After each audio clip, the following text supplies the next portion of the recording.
Good morning, my dear students. You are most welcome on our Sanskaram YouTube channel.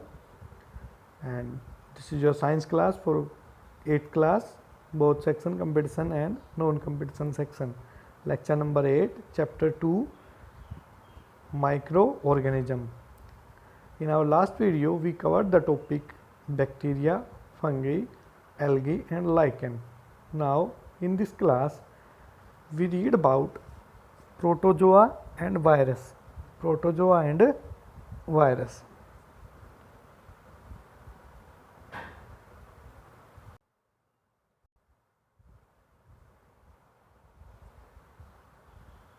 Protozoa. Unicellular microorganism with animal-like characteristics like movement and capturing of food. Protozoa have the activity like small animals. They have movement and capturing of food. Size range up to 2 to 200 micrometer. You also know about that 1 micrometer या 1 millimeter have 1000 micrometer. Habitat include freshwater, seawater, soil and bodies of other organisms. It means protozoa are present everywhere in freshwater as well as in seawater, soil, bodies of other organisms. These are the habitats of protozoa. Example of protozoa: Paramecium, amoeba, trypanosoma, plasmodium, Entamoeba, etc. My dear students,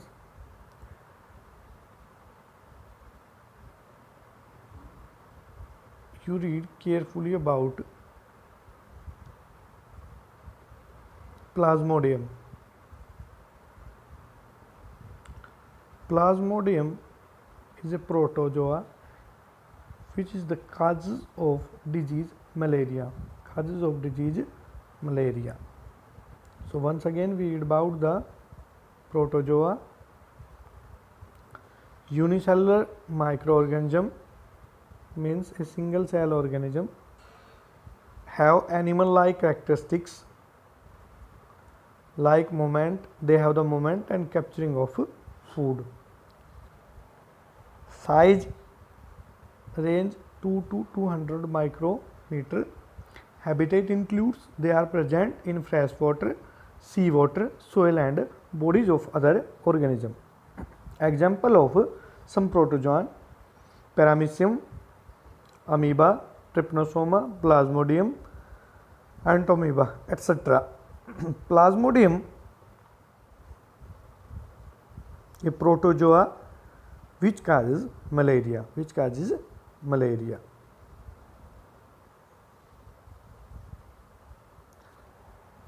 So disease like dysentery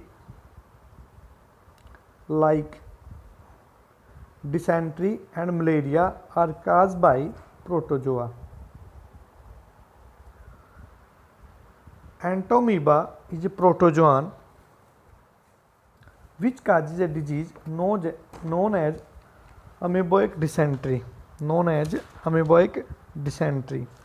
What is this amoeboic dysentery? You know about this? Amoeboic dysentery is a disease, or you can say intestinal infection,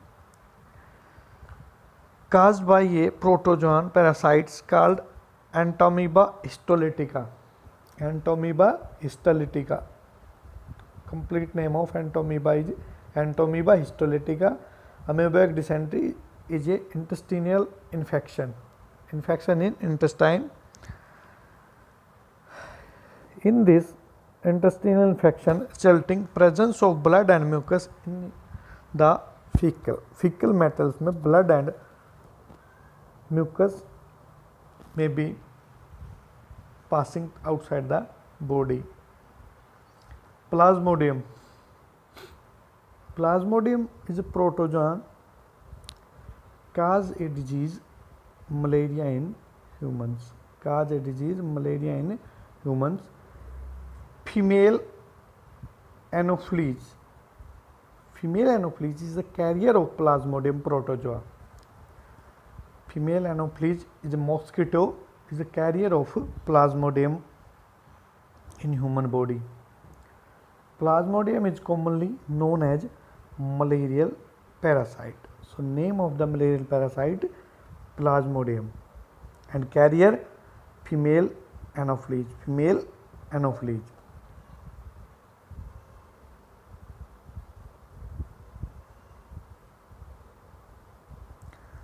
These are some example of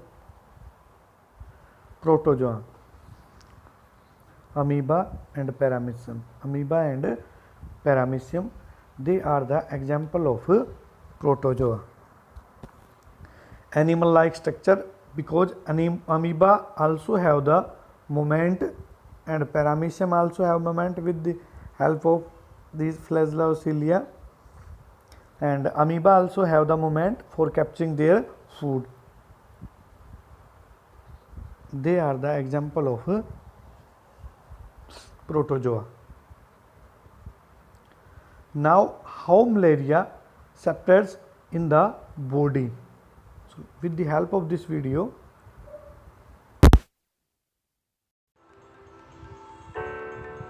malaria is transmitted among humans through the bite of an infected female Anopheles mosquito. The process starts when an infected insect in with her proboscis, a long straw-like extension with a pointed end, so she can obtain a blood meal from the host. As she feeds, Plasmodium sporozoites, contracted from other humans, and in rare cases animals, are transferred from her body directly into the bloodstream of the victim.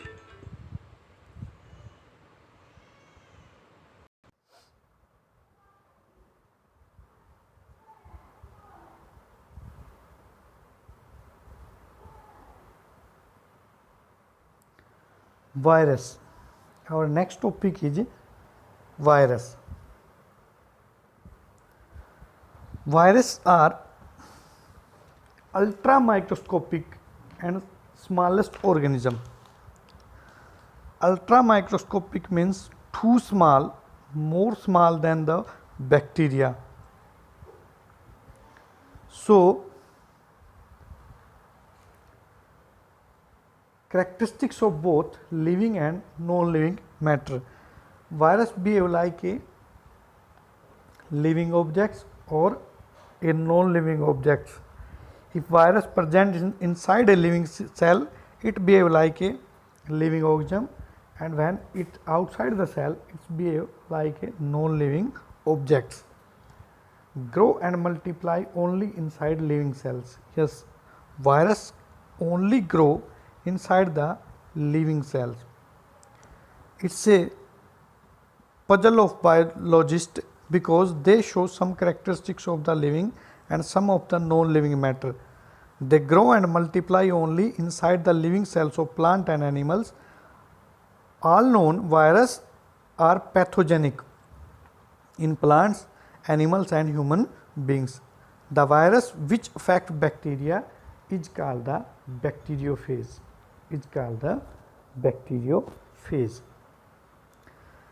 Outside a host cell, they show no sign of life. Grow and multiply only inside a living cell. The non-living state of a virus is called virion. Virus which affect bacteria is called bacteriophage. For example, adenovirus, influenza virus, HIV. HIV stands for human immunodeficiency virus. HIV stands for human immunodeficiency virus.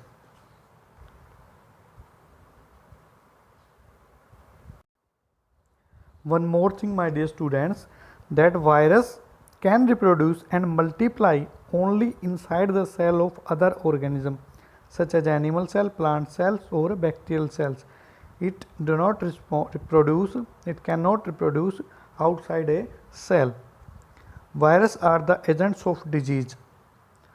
The human disease such as common cold, influenza, measles, polio, chickenpox, and smallpox are all caused by viruses, or are caused by viruses. The human disease such as common cold, influenza, measles, polio, chickenpox, and smallpox are all caused by viruses. So disease caused by viruses also mentioned here: common cold, influenza, flu, measles, polio, chickenpox, smallpox, caused by virus. They all are viral disease. Common cold virus causes common cold disease. HIV caused AIDS. HIV caused AIDS, and the full form of AIDS or AIDS stand for acquired immune deficiency syndrome, and HIV stand for human immunodeficiency virus. HIV caused for human immunodeficiency virus.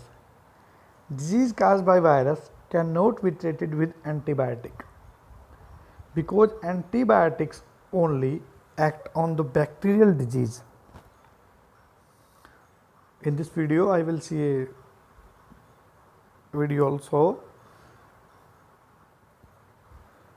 that in this video we see that how antibiotics act on the bacteria. Vaccine can treated us from getting viral disease. Only vaccine protect us from the viral infection. They are the some picture of viruses.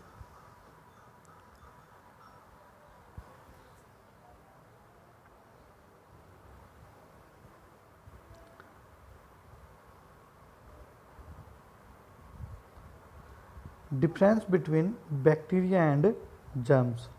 Some bacteria are very useful for us, but some are dangerous. So in this video we can see the difference between these bacteria and germs. There are several types of germs, and two of the main ones are bacteria and viruses. These two germs are very, very different. Both can make you sick, but some of them can actually make you healthy. Bacteria are living cells. They eat, move around, reproduce, and do a lot of things other larger living things do, like you. Viruses, on the other hand, are tiny pieces of genetic code that literally hack cells and reprogram them to make more viruses. So you see, these are very different types of germs. Some of the bacteria actually help us. For example, a lot of bacteria that live in our intestines help us break down the foods that we eat into stuff that we can digest. These bacteria are our friendly food digesting army. But there are also bad bacteria that can make us sick. They can infect our throats and make it hurt, or they can infect our lungs and make us cough. When you have a bacterial infection, your doctor might prescribe you an antibiotic. Antibiotic literally means bacteria killer. These bacteria killers kill every kind of bacteria, and the stronger the antibiotic, the more the bacteria die. You should take an antibiotic if a doctor says you have an infection from the bad bacteria, aka a bacterial infection. But if you don't have a bacterial infection and you take antibiotics anyway, that's not good. Now, there are two problems with taking too many antibiotics. The first problem is that you may start killing the good bacteria that help you stay healthy. The second problem is that the bad bacteria start to learn how to resist antibiotics. Even from just one course of antibiotics, this can lead to the birth of a super bacteria in your body that can hurt you and resist all antibiotics. That would not be good. So here's what you need to keep in mind. Antibiotics are for killing bad bacteria. Only take them when you have a bad bacterial infection. A common cold is not a bacterial infection. It's a viral infection. Antibiotics do nothing to help you get better when you have a cold. Same with the flu. A flu is caused by the influenza virus, not bacteria. The best that you can do when you have a viral infection is to treat the symptoms and wait for your own body's immune system to fend off the viruses.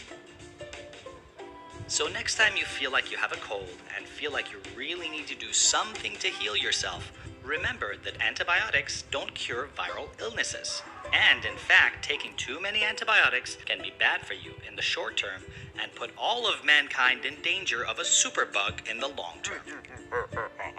Don't endanger humanity.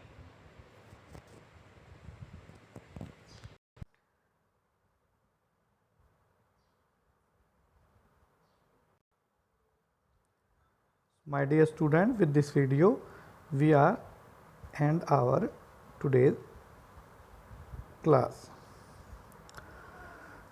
and we are cover now both all the types of microorganism. In our next video we discuss on the benefits of microorganism. Thank you so much.